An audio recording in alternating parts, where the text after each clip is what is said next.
How do we discern between good and bad innovations? Okay, an innovation in its essence, you could describe it as a practice that is contrary to the sunnah or the spirit of the sunnah. The Prophet said, sallallahu alaihi wasallam, "Man ahdatha fi amrina hadha ma laysa minhu fahuwa radd." Whoever initiates in our matter, the religion, something that which is not from it, it's rejected. Now look at the wording, something that is not from it. And the first big part of it is man ahdatha, whoever initiates. So if he's initiating something, how can it not be not from it? Right? How can it not be from Islam? The point is that initiating a practice isn't a problem if it doesn't contradict the principles of Islam. Like Imam Abdul-Ghani al-Nabulsi says in his commentary on At-Tariqat al-Muhammadiyah.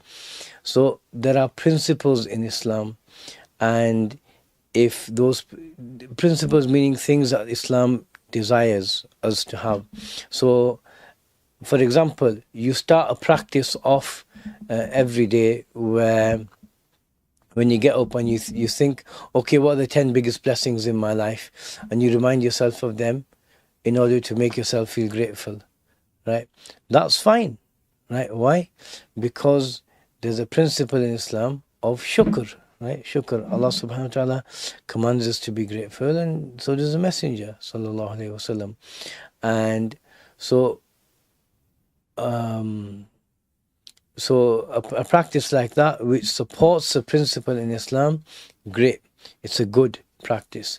Something that goes against this, like one very common one, is making marriage difficult for people.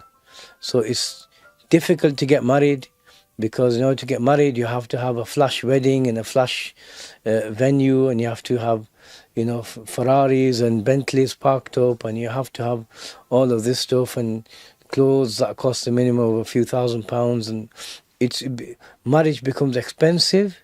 And when marriage is difficult, zina becomes easy, right? And there's a hadith about this. So, or like in the Arab world, for example, mahr is like in Syria, people would charge extortionate mahrs, right? So a young man would have to work for a long time. Most men get married in their 30s, simply because they're saving all that time just so they can afford the mahr, the gold, the clothing, and then to pay for the pay for the event. So something like this is a blameworthy practice. It would be a bid'ah to have something that makes marriage difficult. So all these flash weddings where money is wasted and everything, it goes against the spirit of the sunnah, right? So, but in general, one wouldn't go about doing it themselves. You speak to a scholar and ask, is this practice fine or not? But the principles are here.